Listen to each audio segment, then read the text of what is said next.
For more than 3 months, Secretary Kristi Noem and President Donald Trump have used the city of Chicago as their personal playground for militarizing immigration operations. When they announced the start of this campaign, they called it Operation Midway Blitz. They promised to target and deport murderers, rapists, terrorists, the criminally insane, the worst of the worst. The results tell a different story. In an ongoing lawsuit, a judge examined whether Immigration and Customs Enforcement violated a consent decree preventing warrantless arrest of individuals without probable cause. In a list the administration presented, a list that came from the Department of Homeland Security, came from Secretary Noem, submitted to the federal court, of more than 600 immigrants recently arrested. Do you know how many of them had a significant criminal history? 16. 16 out of more than 600.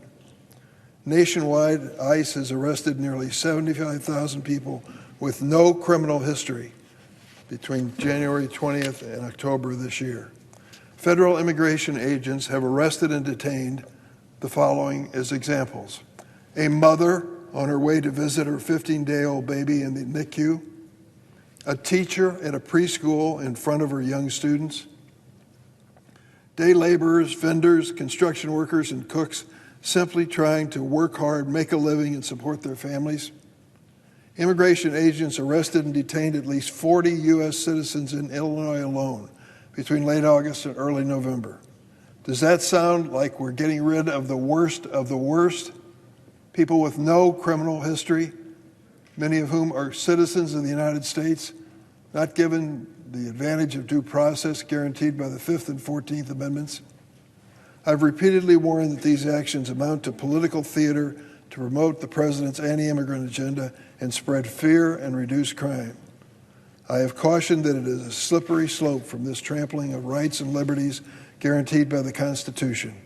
And I've urged my Republican colleagues, just one Republican colleague, to consider the possibility that these raids could come to a city they represent and they'd be faced with the very same reality. How might they feel then? Would they call out these abuses of power if that time came?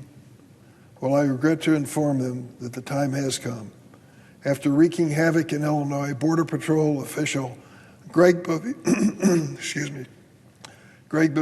and his traveling circus have hit the road and descended on more communities, including red states.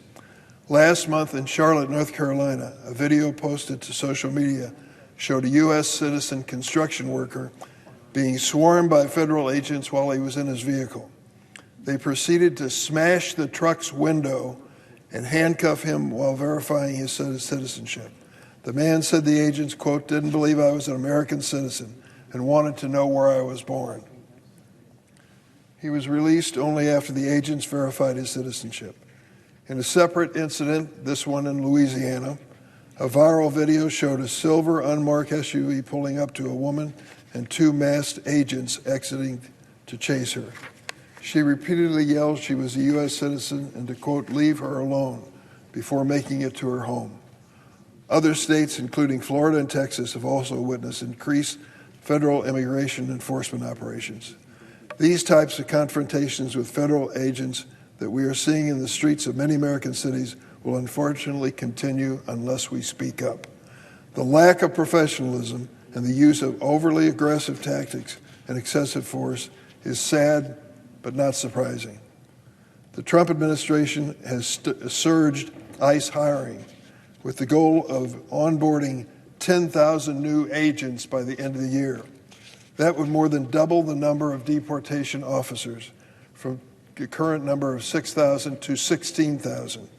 The Trump administration should be working to improve screening, hiring, and training of recruits before unleashing them in the streets of America.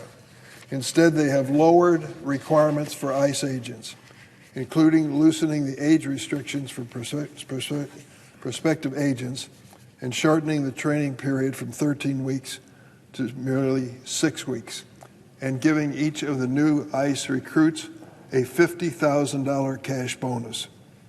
This approach has proven woefully inadequate and downright dangerous.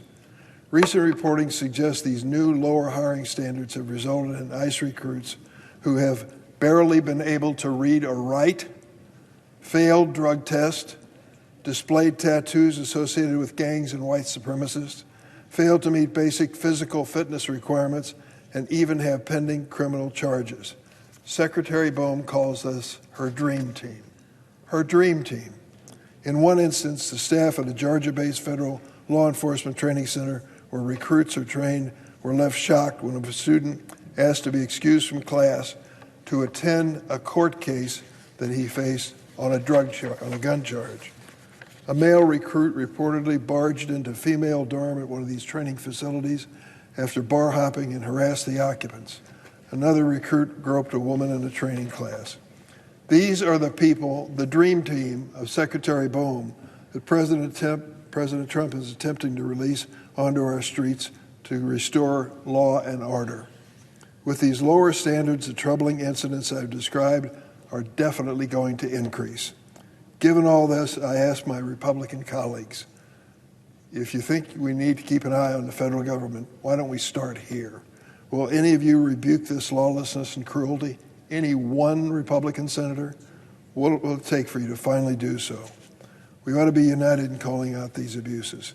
Secretary Noem wants to play dress-up in her camo wardrobe, demanding government jets to tour her battleground states, brag about her dream team of masked secret police, arrest ordinary people who are working hard on tough jobs with what I believe is an attempt to change basic constitutional principles.